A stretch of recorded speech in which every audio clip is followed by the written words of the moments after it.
Welcome to Western Civ History 134. This is World War I. We're going to begin World War I. This will be part 1 of 4. This show will be the beginning, which is the causes up to 1915. Now, World War I, usually in most places, you spend about a week on it. Now, here in the United States, usually in American history, you cover World War I. American history version of World War I is a lot nicer because the Americans arrive in 1917, 1918. The Americans haven't suffered the tremendous casualties that the rest of Europe has suffered during the 1914, 15, 16 years. So it's important that we cover the first part of the war and then bring the United States in so we get the whole war. There are historians who believe that World War I really hasn't ended because all of the ramifications and results of World War I haven't been worked out yet. The main one is the problem with drawing up the boundaries at the end of World War I. But that's something that we'll look at when we get to the treaties. One of the things that I want to say about World War I, and it may not be grammatically correct, but it starts stupid, it is fought stupid, and it ends stupid. It is a catastrophe from one end of it to the other.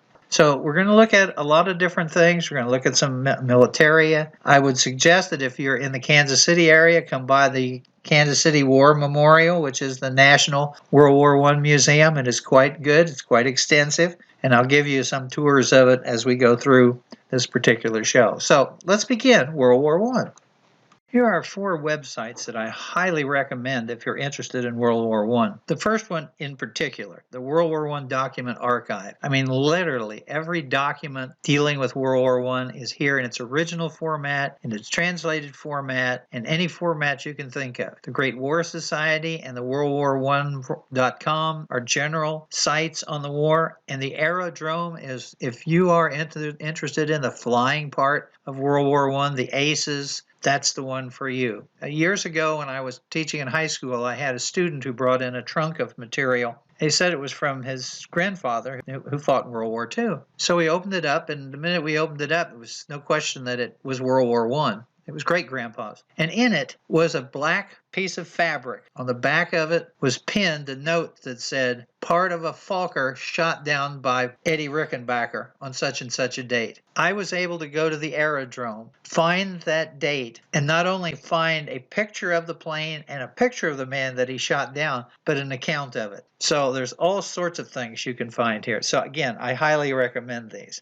Major causes of World War I. And I mean, these are the causes that are the underlying piece of why the war breaks out. I know everybody goes, well, you know, World War I started when they shot the Archduke. He is merely the pushing of a domino over that knocks all the other dominoes that triggers World War I. And the other dominoes in front of him are these major causes. So let's look at the rise of nationalism in Europe. Well, we have the French wanting revenge for the Franco-Prussian War. That didn't turn out very well for the French, and they're still stewing over it. The French want the return of Alsace-Lorraine, and they are, serious about this. They also want to make sure that they're not attacked from that same area again, so they spend billions of dollars building fortifications in the Verdun area to keep the Germans from invading. And then we've got Pan-Slavism in Eastern Europe. Well, we unified Germany, and Italy was unified. But the Slavs weren't unified. And the Slavs would like to have their own Slavic country.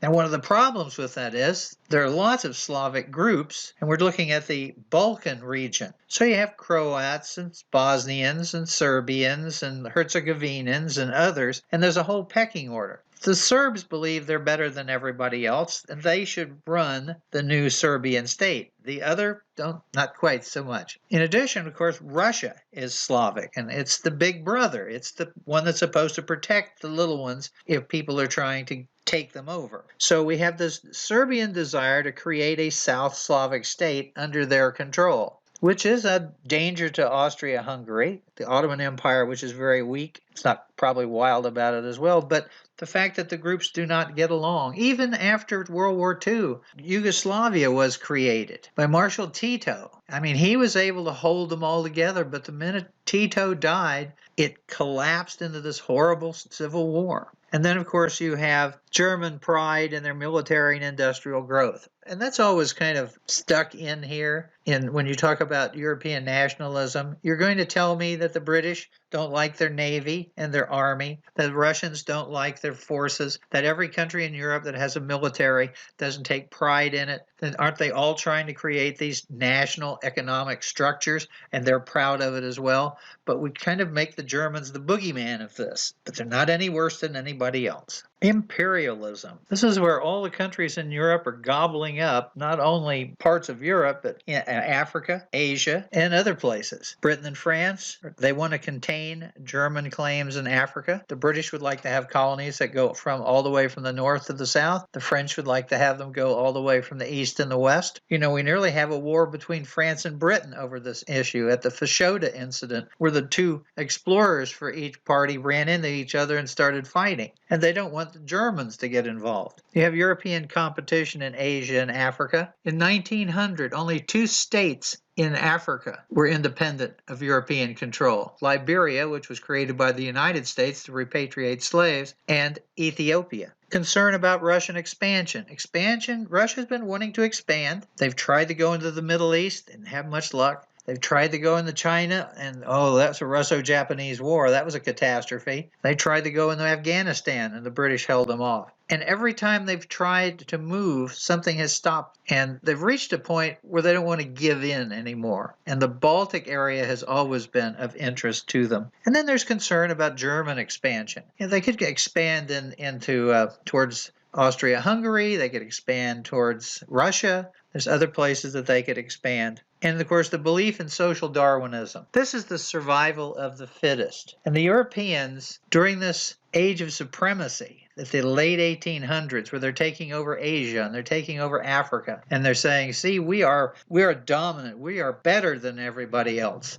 Well, they had better weaponry than everybody else, which is the main reason that took place. But they then equate that their society is better than everybody else's, and that anyone less should be controlled by the Europeans. It's not something that's strictly British. It's European for the most part. We are here, and we're going to have culture, spelled with a K, put on you by Germany, or the white man's burden, which is the English version of it. And of course, America, it's manifest destiny and taking over the western part of the United States from the Native Americans and others. So we have all of these movements, these imperialists taking territory. And of course, that leads to competition. That leads to conflict. Any of those can possibly trigger a war. In many cases, this rise of nationalism, the rise of imperialism, all by themselves can trigger wars. But when you start lumping them all together and all of these different opportunities to interact badly, yeah, there's a lot of issues.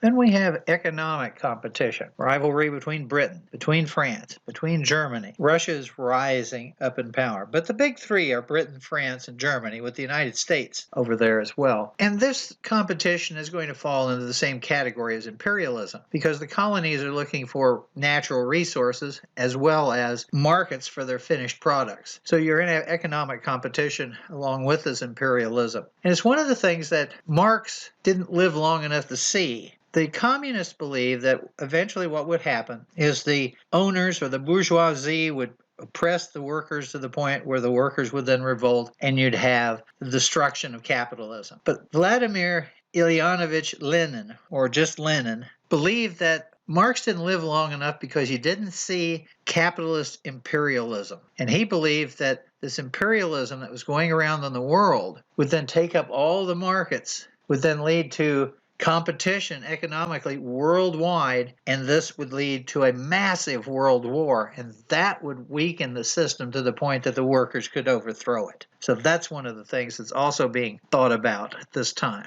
Next is militarism. Military power is a symbol of national prestige. Well, this has always been in existence. The Romans were proud of their military system, and other countries were proud of it as well. But what's happening is the 1800s, the late 1800s, the mechanization of warfare is just gone crazy. Machine guns, heavy artillery, heavy ships, all sorts of new weapons, glorification of war by all powers. Now, one thing happens is that the 1800s have been devoid of long wars. Oh, you had the Napoleonic era, and that ended in 1815 with Waterloo. But you had the 7 Weeks' War. You had the Franco-Prussian War. You had the Wars of Liberation here. You had the Crimean War for a couple of years. None of the major powers were threatened with total destruction. The closest would have been Russia and the Russo-Japanese War. But now we're starting to see influential military leaders, new theories coming on the scene, such as the Heartland theory, that you control the central part of Eurasia, you can be almost invincible. The idea of being able to move ships through canals, through the Panama Canal. At this time, the major military point of view is attack. Attack, attack, attack, attack. They're not worried about defense. Just keep attacking. And that's one of the things that you're going to see, that one of the reasons why World War I has these horrific casualties. But the people aren't firing a muzzleloader anymore. They're firing a Maxim machine gun at 600 rounds a minute. And then you have the arms race amongst great powers. We've had interesting arms race. In this case, the main weapon, the prestige weapon of the late 1800s and World War I is the dreadnought. The battleship. The Navy was the main representation because we don't have air power at this time. We have some people flying, but there's not been any military uses of it up to this point. It's the Navy. The Navy's the big deal. Heavy artillery is the big deal. And of course, large numbers of infantry being able to move around. We don't have tanks at this time even. So it's infantry, cavalry, yes, cavalry, heavy artillery, machine guns, and heavy Navy forces. Let's look at naval envy. Everybody wants to say that I have the most powerful navy in the world, and Britain has the most powerful navy in the world at this time. They also have one of the largest economic engines, so they need a large navy to protect all of their resources. The United States, we have a nice navy, the Great White Fleet, but we do not have a Panama Canal, and it's a little difficult to get through and around South America at this point. But it will be coming before, obviously, the war takes place. The competitor for Great Britain, however, is Germany. The Germans want a powerful fleet, and they're building new ships as fast as they can. And this is a problem for the English because the German ships are, for the most part, their dreadnoughts are brand new, and some of the British ships are older models. Now look at the comparative strengths of both navies in August of 1914. Britain has 20 total dreadnoughts, 20 in their Grand Fleet. Germans have 13. They have battle cruisers, so there's 8 of them in total to the 5 that the Germans have. Old battleships, 40, 22. Cruisers, 102 to 41. Destroyers, 301 to 144. Submarines, 78 to 30. We usually think of the Unterseeboot, the U-boats of the Germans, as being a real important weapon. But initially, they don't have a lot of them. The British actually have more. So it's interesting to see this number issue. Qualitative is another aspect that we'll look at when we get further along into the war. Alfred Thayer Mahan, an American naval theorist. He believed, of course, in naval supremacy, and he is the reason behind the United States' belief that you needed a 2-ocean navy and you needed a Panama Canal so that you could have transshipment if you needed them. It is one of the reasons why the United States battleships looked strange in World War II. They were long and low. They had to be narrow enough to go through the Panama Canal and low enough to go under the Brooklyn Bridge on Navy Day. The other thing he talked about was the Heartland theory. The theory that if you controlled the central part of Eurasia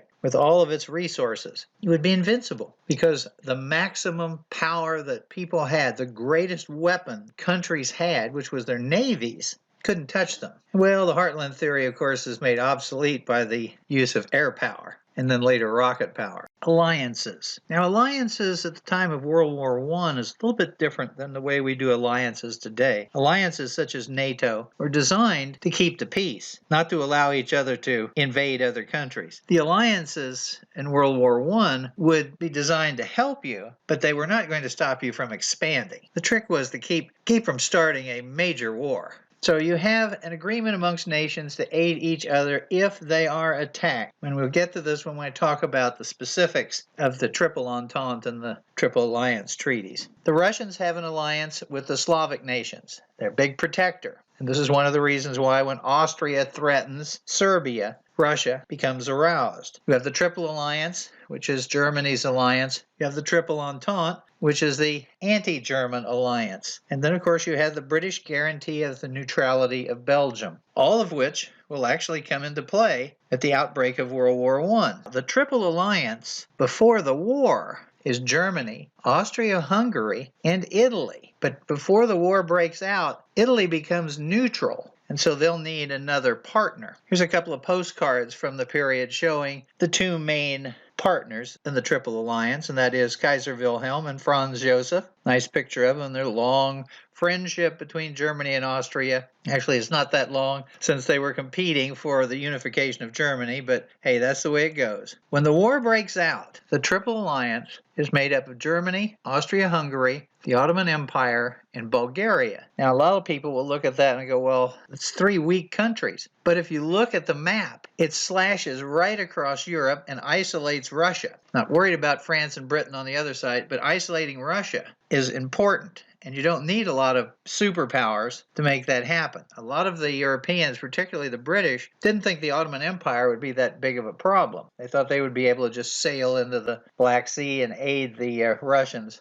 Couldn't do that. The Dardanelles Straits are a little troublesome with mines, and the British could never get through there. So that's the alliance at the beginning of the war. Now, this alliance only comes into play if one of the members is attacked by 2 or more countries, and one of the countries attacking them is a major power. So, for example, if Austria-Hungary is attacked by Serbia and Romania, Germany doesn't have to come to its aid, neither does the Ottoman Empire or Bulgaria. But if Austria-Hungary is attacked by Serbia and Russia, then the Germans have to come in and help. And here's another postcard. Now we have all 4 of the people involved. Kaiser, Franz Joseph, Bulgarian king, and the leader of the Ottoman Empire. And there's the Campbell Soup children, round-faced kids with the hats of the military of those organizations. Now, on the opposite side, we have the Triple Entente. The problem is, there are really only 2. It's the Deux Entente, France and Russia. The British never signed the treaty. If the British had signed the treaty, the Prime Minister probably would have lost the next election because everybody is incensed over the problems with France in Africa. So a secret agreement was signed by Britain, which is known as the Entente Cordiale, which basically said that Britain most likely would aid France in case they were attacked. But the official treaty was never signed, but they've always been considered part of it. And of course, the reason Britain enters World War I is not France being attacked. It's the neutrality treaty with Belgium. And I mean,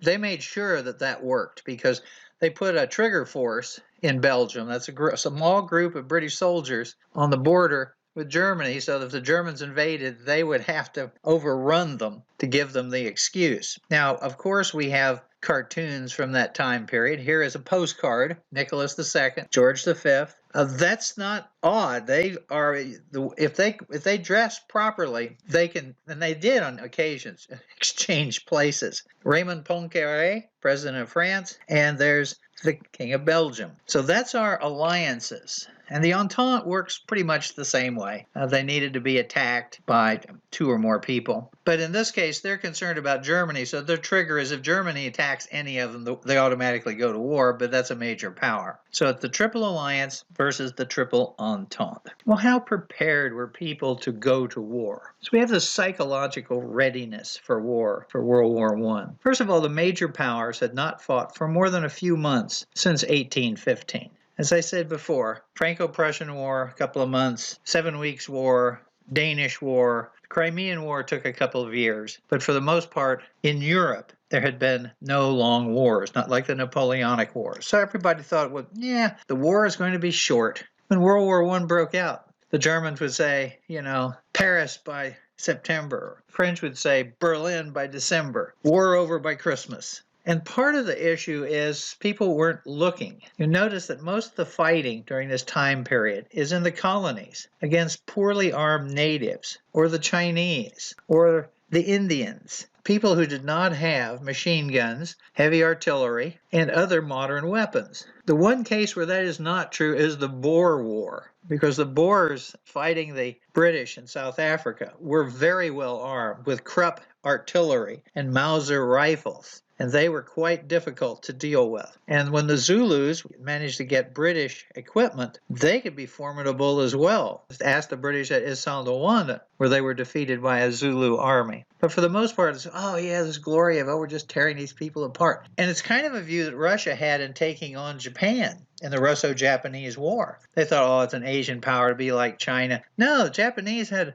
complete modern military, machine guns, heavy artillery. Their navy was first rate, destroyed literally the entire Russian navy, with the exception of the Black Sea Fleet. And then, of course, there are new weapons that had not really been used very much in Europe. Now, the Franco-Prussian War, you had the mitrailleuse, you had heavy artillery, but again, it didn't last very long. There are really heavy casualties in the Franco-Prussian War, but not at the level that we're going to see because of the lack of movement, because both sides are going to be armed with these.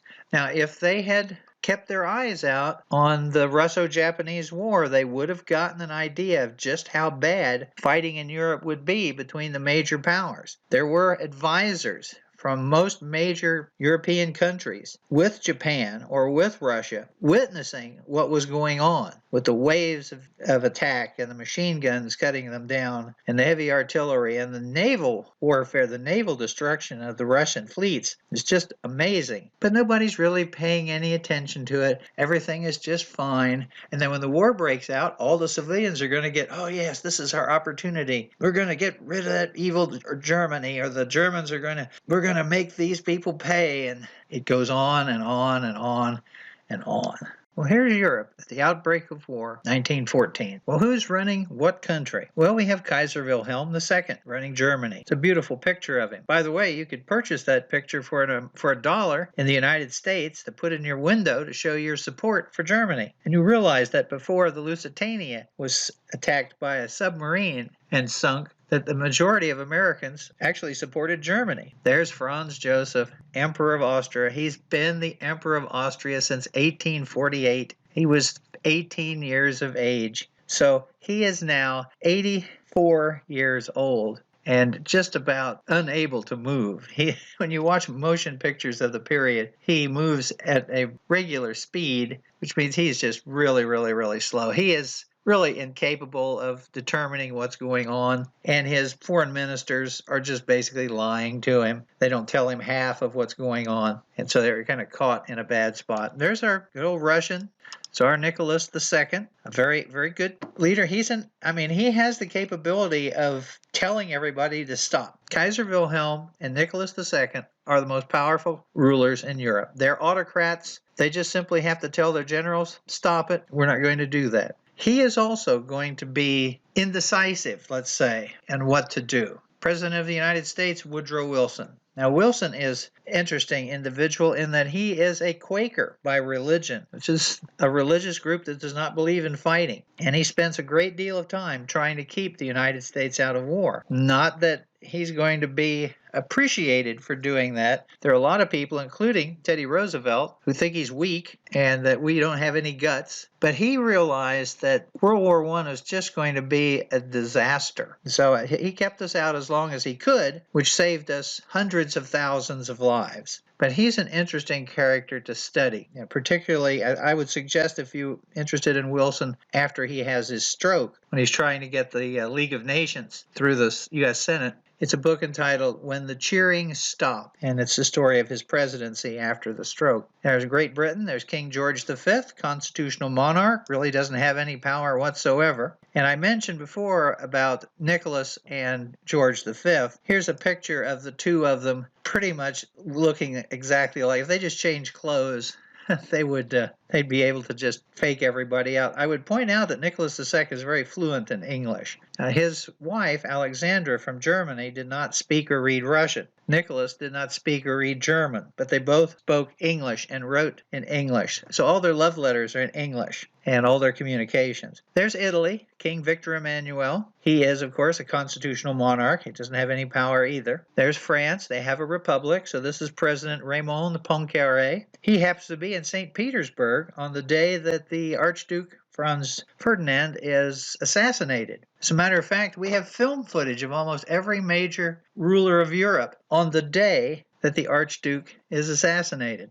And then here's the Ottoman Emperor, Sultan Mehmed V. So that's the rulers of Europe with the United States tossed in for the war. Now it's time to assassinate the Archduke. Now here's Europe, Central Europe, in 1914, and you can see the Austro-Hungarian Empire, and you see Bosnia and other areas. You see Serbia. You see all the other little countries there, and just a little bit of the Ottoman Empire still in Europe. Well, Bosnia was not supposed to be annexed. They were supposed to just kind of let it become its own little kingdom, but the Austro-Hungarians annexed it, and that is going to set the Slavs off. Now here is a nice picture of the heir to the throne, Austro-Hungarian Archduke Franz Ferdinand. Now he is not the son of the emperor, he's a relative. His son, say, committed suicide in the 1800s. And here is the Archduke and his family, his wife Sophie and their 3 children. Now, this is a bizarre situation. The Archduke, not expecting to be the heir to the throne, married someone that he loved. Sophie is an aristocratic woman, but she's not even close in rank to him, which means we have a morganatic marriage. That means from a social standpoint, she can't be, in many cases, anywhere near him at official events. She has to walk way behind. She can't sit at the same table. She's looked down upon by the other women. It's just terrible. But he loves her, and the children are raised out in the countryside. Now let's look at the reasons why people wanted to assassinate him. There's a whole list of these grievances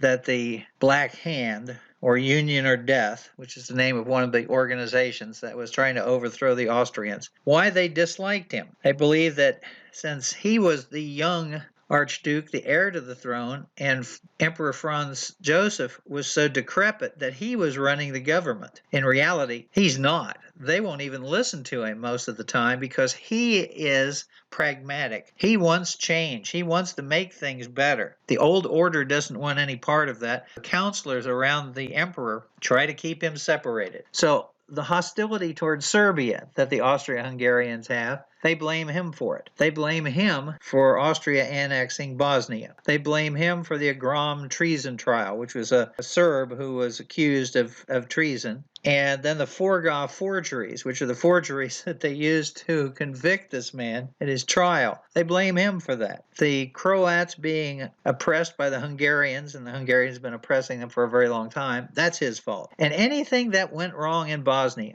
or in Herzegovina, or anywhere associated with the Slavs, is his fault. And of course, in reality, none of it's true. The Archduke was never consulted on any major decision. Only the emperor made the decisions. He was never informed of the Bosnian annexation, which he opposed. He was opposed to the war. He condemned the Hungarians for their treatment of the Croats, and he believed that the South Slavs must be given more political and cultural autonomy. But of course, that's not what the assassination groups, that's not what the anti-Austrian groups believed. They believed he was in charge of it all, and they're going to make a mistake. And if they could have waited 2 years, and then Franz Joseph would have died, then things would have been great. Didn't happen. So what about this assassin group that will kill the Archduke? Well, they have various names. His official name is Union or Death. You need to remember that. Union or Death. The other 2 are reference names. They're called the Black Hand, which is an association with an assassination group from the time of the Crusades. And they're also called the Austrian Schoolboys. And the reason they're called the Austrian Schoolboys is they like to recruit dropouts from Austrian schools who are under the age of 17 as hitmen. Because in Austria, Austria, if you are under the age of 17, I don't care who you kill, you're not getting the death penalty. Now, there's some interesting bylaws which you can find online about union or death. Here's one. It's an organization created for the purpose of realizing the national ideal of the union of all Serbs. Membership open to every Serb without distinction of sex, religion, place of birth, and to all those who are sincerely devoted to this cause. Article 2, the organization prefers terrorist action to intellectual propaganda, and for this reason it must remain absolutely secret. And number 3, the organization bears the name, and I can't pronounce that, but it's called Union or Death. So at least they're upfront telling you what they believe in. And then there's some more purpose, how to fulfill that purpose. Exercise influence on government circles, on various social classes, on the entire social life of the Kingdom of Serbia, which is considered the Piedmont of the Serbian nation. So, like the Piedmont unified Italy. So the Serbs are going to unify the Slavs. Second, they organize revolutionary action in all territories where there are Serbs. Third, beyond the frontiers of Serbia, fight with all means the enemy of the Serbian national idea. Fourth, maintain amicable relations with all states, people, organizations, and individuals who support Serbia and the Serbian element, and assist those nations and organizations that are fighting for their own national liberation and unification. This does mean against the Austro-Hungarians, but it could be against the Turks as well. I like number 30. On entering the organization, each member must know he loses his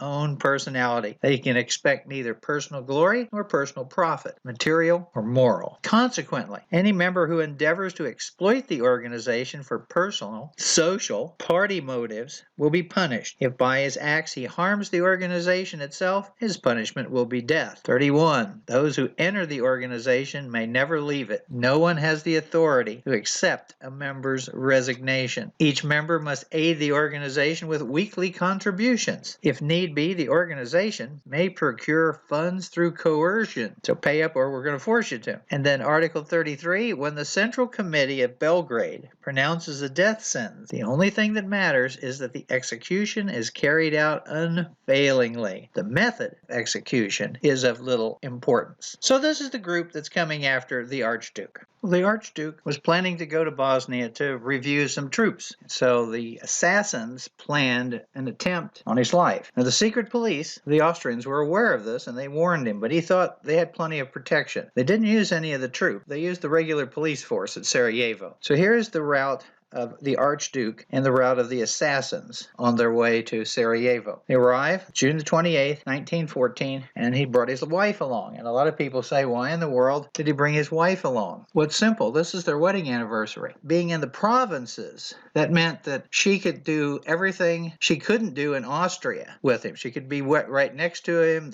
She would be treated as if she was the Grand Duchess. So it was a treat for her. He didn't know what was going to happen. Here's sleepy Sarajevo at the time of the assassination. And here is the placement of the assassins. As you can see, we have 7 of them, and they're all in different locations. Now, of course, the person that we're really interested in is number 6 and number 7. Number 6 being Gavrilo Princip. That's his first position. So the Archduke's vehicle comes down, dark black line, goes by the first gentleman, nothing happens. Second gentleman does nothing. Number 4 does nothing.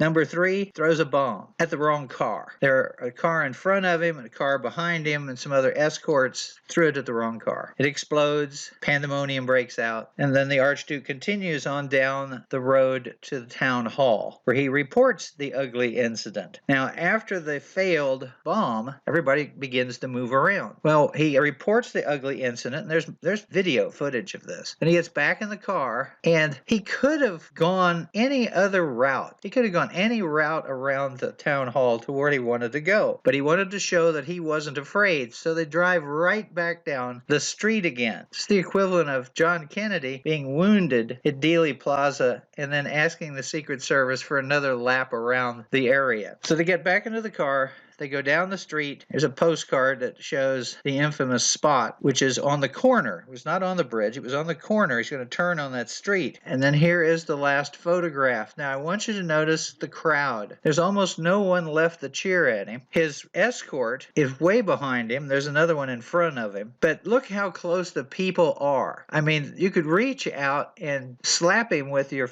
hand if you wanted to. But this photographer took this on the corner where the car is going to turn. And literally, Gavrilo Princip was behind him. And as the car turned, he opened fire. Took 5 shots. He hits the Archduke in the neck, just severs the jugular vein. Sophie tries to save him by putting herself in front of him. She gets killed as well. And then here you can see where the other shots went. 2 in the back, 1 over the side, 1 in the Archduke, 1 in Sophie, and then the car drives off. Now, Princip left 1 bullet in the gun for himself. So he runs off, being chased, puts the gun to his head, it misfires. He runs a little further, finds a little puddle of water, tries to drown himself in it. At any rate, the police catch up with him and beat him up pretty well, which is why the picture of his mugshot, his nose looks a little funny. So the Archduke has been assassinated. Now, this news will then go all over Europe. Some places it's front page news, some places it isn't. But we do have film footage of almost every leader in Europe where they were on this date. The police were able to round up everyone, and they were put on trial. And here's the wonderful picture of the assassins at their trial. All smug and, oh, we did the right thing, and we're looking great. And of course, most of them know they can't be executed because they're under the age of 17. But here's the trial outcome. Greybets, maximum 20 years. Kravinovic, 20 years. Princip, 20 years, though he dies in prison from tuberculosis and probably a good deal of beating. And we have Krivilovic gets 16 years. Popovic gets 13 years. And Illich was older. He was over 18, so he was executed. So that's the outcome of the trial. The others will go free. Since they didn't die in prison, they will go free. They're Serbian heroes. But look at the car. You would have thought that the government would have taken the car off the road. They did not. And it went through owner after owner. The next owner was a general who lost his command and went insane. After him comes a captain who killed himself and 2 Croatian peasants. That's in an automobile accident. The next owner was the governor of Yugoslavia. He lost an arm in one of his 4 accidents with the vehicle. A doctor bought the car and lasted 6 months before killing himself in an accident. Then a jeweler bought it and committed suicide within a year. Thought that would be it. No, we keep buying the car. Another doctor bought it and went bankrupt. Swiss race car driver drove it into a wall and didn't survive. A wealthy farmer never made it around the bend and killed himself. And the final owner was a garage proprietor who crashed driving to a wedding of a friend, killing himself and his 4 passengers. At this point, the Austrian government decided they would take it off the road, and it sits in the main Austrian museum in Vienna, the Car of Death. Of course, it's a famous car. People kept remaking it, but remember, there are no seat belts, so when you hit something, you get thrown through the windshield. It is a big, heavy car as well. So the Archduke's been assassinated. Does the war break out immediately? Of course not. We have to start pushing some of these dominoes over. And remember that all along the way, something could easily happen that would stop this. So let's look at the events here. July the 2nd, 1914, a letter to the Kaiser from Franz Joseph, basically asking for assistance and assurance that whatever they're going to do, they have support. 4 days later, the blank check. And I'll talk about that separately because I will show it to you. Then we go all the way down to July the 23rd. The Austrians issue an ultimatum to Serbia. They give them a list of demands that they demand to be taken, and if not, they will attack them. 2 days later, they receive the Serbian reply. You almost never hear what the reply is. They agreed to everything that the Austrians asked for. That was not what the Austrian military was interested in. They wanted to attack them. They just didn't tell Franz Joseph what the real reply was. And so then 3 days later, a month after the Archduke has been killed, Austria declares war on Serbia. Now that brings up significant tension. However, it's Austria against Serbia. No big powers other than the 2. From July the 29th to August the 1st, we have now an exchange of letters between Kaiser Wilhelm, Willy, and Tsar Nicholas II, Nicky. And they're affectionately called the Nicky and Willy telegram because they are cousins. So let's look at the blank check.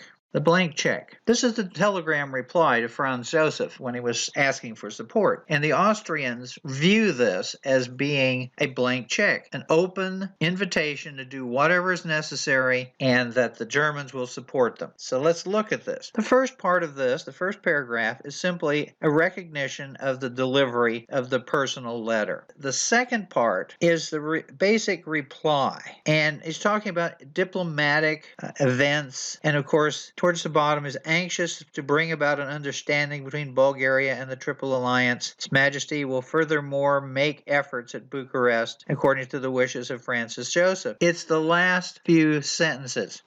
Finally, as far as concerns Serbia, His Majesty, Bethmann Hollweg is the foreign minister, His Majesty, Kaiser Wilhelm II, of course, cannot interfere in the dispute now going on between Austria and that country, as a matter not within his competence. The Emperor Francis Joseph may, however, rest assured that His Majesty will faithfully stand by Austria-Hungary as is required by the obligations of his alliance and his ancient friendship. That doesn't say do anything you want to. It says that if Austria attacks Serbia, that's Austria's issue. If other people come in to support Serbia, then the possibility exists that Germany will intervene, but not before, which is why you begin to see the discussions between the Germans and the Russians. But the Austrians believe this means, okay, we can do whatever we want to. And it really doesn't. I selected these two from the telegrams, because there are quite a few of them. And again, you can find these online to look at them. The Tsar to Kaiser, July 30th, 1:20 a.m. Thank you heartily for your quick answer. I'm sending Tachachev this evening with instructions. The military measures which have now come into force were decided 5 days ago for reasons of defense on account of Austria's preparations. I hope from all my heart these measures won't in any way interfere with your part as mediator, which I greatly value. We need your strong pressure on Austria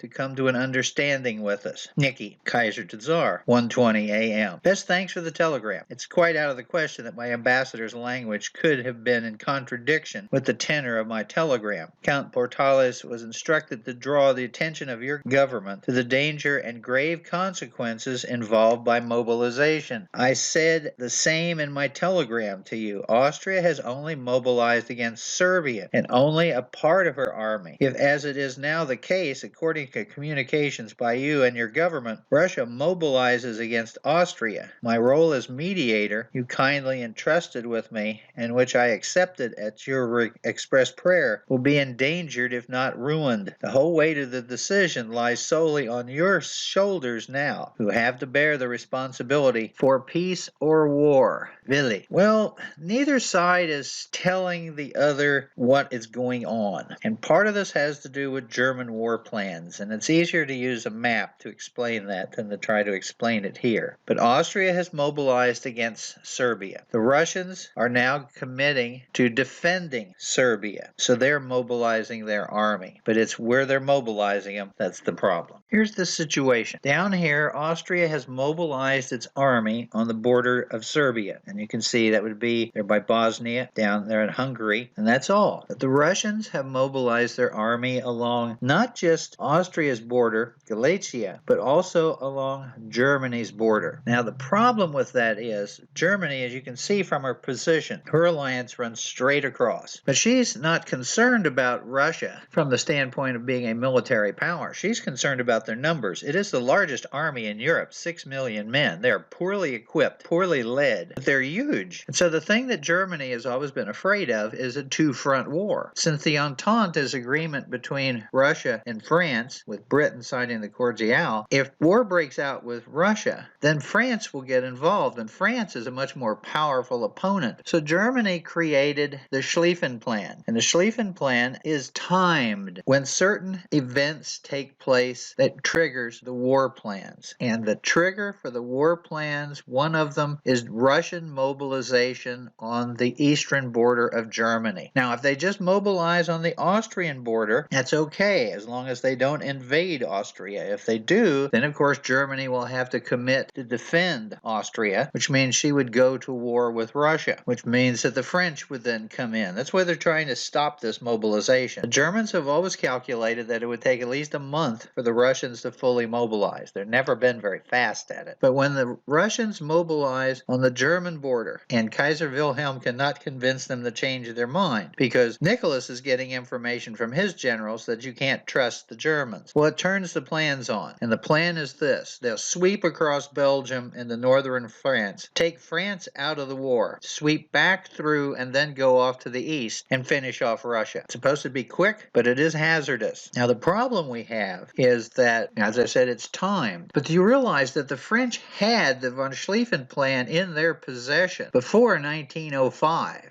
A spy, well, actually, a member of the German High Command, known as Agent Avenger, offered to sell it to, and did sell it to, the French Secret Service for 60,000 francs. And when they received it, it showed that the Germans were going to attack through Belgium. The French had spent all their money in preparation for an attack through the same place that the Germans had come in the Franco-Prussian War. This new information led to a battle between the old generals and the young generals, in which the young generals finally convinced the French to move forces to protect Belgium. But the old generals created a fake set of plans to make the originals look like frauds, and then they were, quote, discovered on a train, which allowed them to move all their troops back into the position. So when Germany begins the march, the only real troops on the French border are quickly put together British troops in Belgium and a few French troops. So there's a lot involved with this. Now here is the tick of the dominoes falling at a faster pace. On August the 1st, Germany, as a result of the Russians not demobilizing on their border, declares war on Russia. The next day, they request free passage through Belgium. They offer to pay for any damages and all sorts of other stuff, which you would assume would automatically tell the French something's wrong. Well, on August the 3rd, the Belgians refuse. I would point out that the French also asked permission, and they were also refused. Belgium is a country, not a road, as her king said. And then on August the 3rd, Germany declares war on France. And August the 3rd, Britain pledges to defend Belgium's neutrality. So now we have reached the precipice. Here's the king of Belgium, Albert I.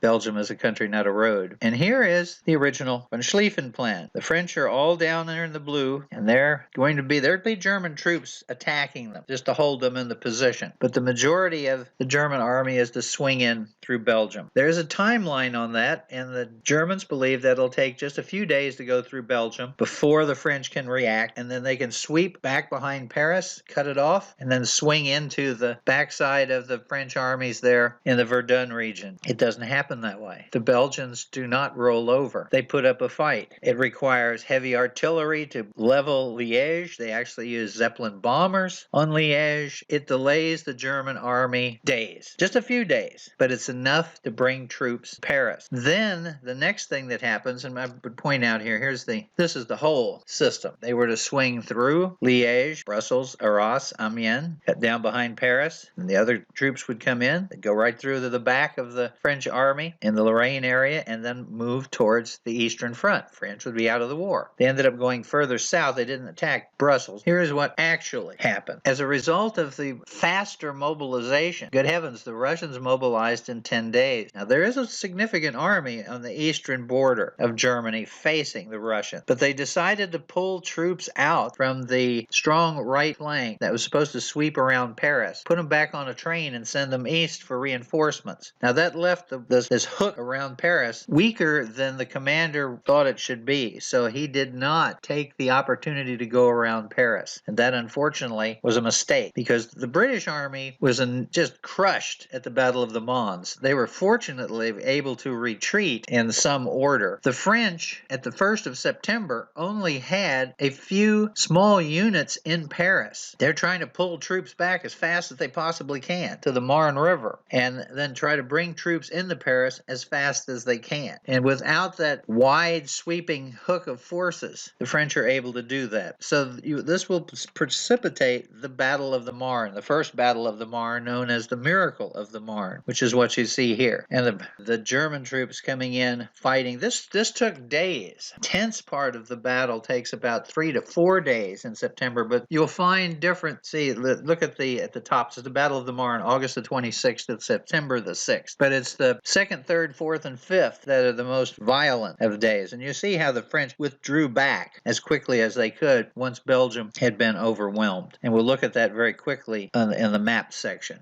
Here we are before the fighting starts. Germany invades Belgium and attacks France, moves towards Paris, is blocked at the Battle of the Marne, and then retreats. And when they retreat to high ground. So they retreated to good defensive position. That's why they ended up going back that far. First Battle of the Marne, known as the Miracle of the Marne. And again, the worst part of the fighting is the September the 5th through the 10th, but it had been building for quite some time before that. This shows the German forces coming in, the French retreating, moving into position, and then holding as long as they possibly can and trying to get as many troops as they can into the battlefield. French uniforms from the time period, and of course one of the most famous transportation devices of the Battle of the Marne. In desperation, they moved 6,000 troops from Paris out to the battlefield by taxicab, and this is one of the surviving taxicabs at the Museum of the Army in Paris. And then after holding their position, the Germans then withdrew to higher ground, and this is where they'll begin building their trench lines and fortifications. But the casualties for this are just absolutely horrendous. The Germans lost 200,000 men killed in action, missing in action, and the French lost 260,000 killed and missing. One thing about World War I, there's so much artillery being used that frequently you don't find people. That's why missing in action is a bigger number. British soldiers initially were told to put a piece of paper with their name and put it in their boot, in a pants pocket, in a shirt pocket, and in their hat. And hopefully one of those would survive. Look at those numbers. That's 460,000 men killed, basically, in less than a 10-day period. The American Civil War is like 600,000. And this is just a warming up. This is the worst casualties in Europe for 1,000 or more years. And if you compare the casualties in the Marne with the other battles, look at Waterloo. At Waterloo, you have basically 202,000 men, and 52,000 were killed. The French lost 42%, the Anglo-Prussians lost 17%. Gettysburg, 37-20%, but the losses at Gettysburg, 51,000. And then there's in the 7 Weeks War, and then there's Mukden, which is the indication of the Germans and the Russians. That's 170,000 men. Battle of Mons, and then Tannenberg, which is on the Eastern Front. And look at the Marne. There's the Marne down there. 900,000 German troops, 22% of them are lost. Allied forces, 1,082,000, 260,000 lost. 24% casualties. Now we have trouble with casualty numbers because actually both sides tampered with them. The French tended to overestimate the German casualties and underestimate theirs. But anybody who lived at the time period could tell by the number of people not coming back or the number of wounded coming back what the losses were. But this is just going to devastate Europe in the 1900s with these casualties. So that's the Battle of the Marne. It does stop the fighting on the Western Front as both sides are trying to recover from this and build defenses. But now we have to swing to the Eastern Front. Meanwhile, on the Eastern Front, this is without the reinforcements that are coming by train. We have two major battles, the Battle of Tannenberg and the Battle of the Masurian Lake. Here is the Tsar with an icon, which his troops are venerating, probably their only advantage, having icons and lots of prayer, but their equipment is pretty miserable. The Battle of Tannenberg, August the 26th to the 30th, 1914, so that's of course taking place at the same time the early part of the Marne is happening. The two Russian generals, Samsonov and Rennenkampf, both who argued over tactics and got into a fist fight, but one of the problems the Russians had is they did not have their own communication systems. They used the regular telegraph lines. So the Germans had actually tapped those and were able to figure out what they were doing. The problem that the Russians have that's facing them, other than the fact that they're going to be outgunned, is they're going to be outgeneraled. Here's the two commanders, Ludendorff and Hindenburg, and that isn't a later portrait of Hindenburg. And they are just brilliant, and they are going to just tear the Russians apart. So here's the Tannenberg casualties. The Russians lose 30,000 killed and missing in action and have 90,000 captured. The Germans Germans lose 10,000 killed and missing. Then we have the Battle of the Masurian Lake, September the 5th, 1914, when Field Marshal von Hindenburg's reinforced German 8th Army counterattacked General Rennenkampf's Russian 1st Army in their offensive against East Prussia between Königsberg and the Masurian Lakes. And the Russians were forced to withdraw. They attempted to counterattack on September the 10th, but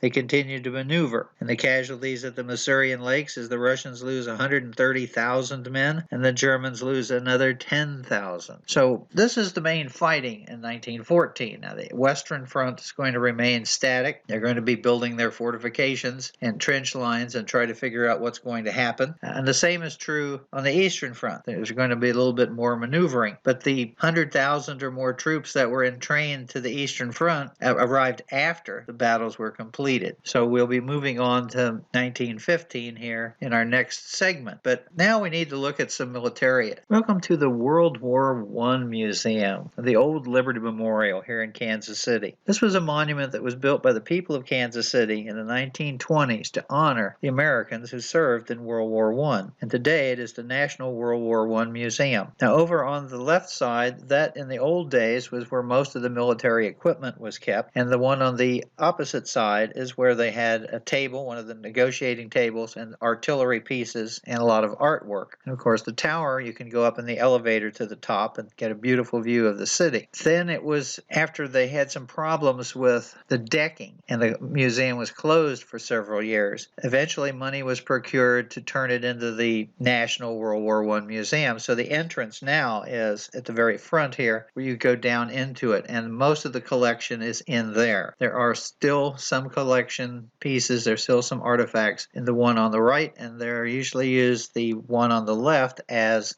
special exhibits. And then here's a view of it from ground level. I know it very well. One of the curators there was a graduate assistant with me in college, so I've been in every square inch of it before they did the refurbishing. And I also had slides that I took. He let me use the museum to practice taking slides for going over to Europe in 1987, taking museum pictures. So I actually ended up with quite a bit of the percentage of their displays on slide. And when it was closed for years, I used to loan those out to other teachers. This is a picture of the Liberty Memorial at the time of the first Gulf War in 1990 when they put the giant yellow ribbon around it. Let's look at some of the French and German equipment. In the new museum, they've kind of lumped the uniforms together, and the plexiglass that they use is very difficult to take pictures unless you use flash, and something that really don't like for you to do. But in the old museum, they had a display for each of the uniforms. So here's the French uniform with the red pants and the blue jacket with all the equipment and the little kepi that they had initially in the war and the bayonet. And then you have the German soldier. Now this is the trench outfit. They would have had the spiked helmet initially when they came in, and they kept those for parade purposes, but then they went to the Stunheim helmet that we're used to seeing in World War II, although the World War I one is actually about an inch lower around the sides for protection. But you can see the full uniform. You can see the potato masher hand grenade, which was easy to throw and had a very large charge. You see the gas mask on the German soldiers. The Germans had the best gas masks of the war. Down at the right-hand corner is a 9mm machine pistol. It's a 9mm Luger that has a extension barrel, an extension butt, and a extension magazine of 250 rounds. So you could really open fire. And the bayonet in the picture is the butcher block bayonet, which is the bone saw on the top of it. That the biggest problem you had when you stabbed somebody with a bayonet is it might get stuck in position. The Allies would solve the problem by keeping a bullet in the chamber so you could fire it and it would shatter the bone, you could get it out. But they had this bone saw basically on the top of it, which made a horrendous wound and was actually outlawed at one point. And when the Germans stopped making it, a lot of the soldiers took nail files and made it anyway. But you wanted to make sure that if you're going to get captured, you threw that away because you might not live too much longer if they caught you with it. Here is the American and the British uniform during World War I. You see the Belgian uniform off to the right and the French-style helmet that replaced the kepi. And you see the helmets used by the British and American soldiers. There is the bag gas mask, which was an effective gas mask. I'm going to talk about that when I show you some of my gas mask material and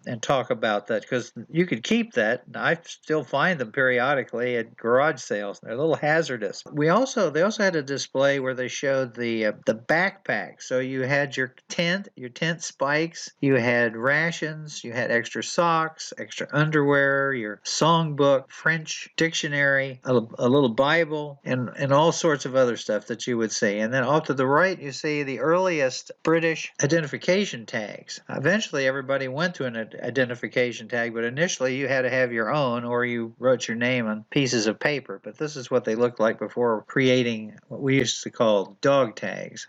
Welcome to World War I. I want to talk a little bit about helmets, and I have two of the most familiar from World War I in front of me, but I'm going to talk about them a little bit later. I want to first start off with something that you're probably just as familiar with, which is the English helmet. This is the same helmet that the United States troops also used in World War I. It's very good in the trench. You can always lean up against the trench and it'll cover you. The British will use this in World War II. But at the beginning of the war, they planned to fight it with a kepi. And then somebody said, we need a helmet.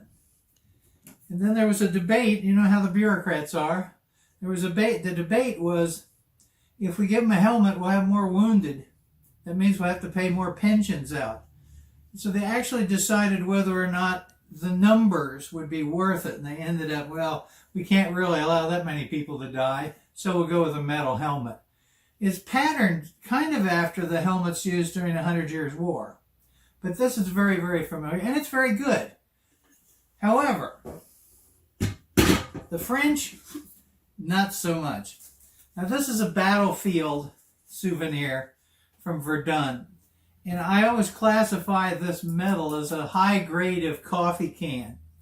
It's not very good. It's not very protective. They didn't make one size to fit all and then put a bracing on the inside. They made different sizes of the helmet. This is supposed to represent a rooster's coxcomb, and this would have had a little badge for the unit in front.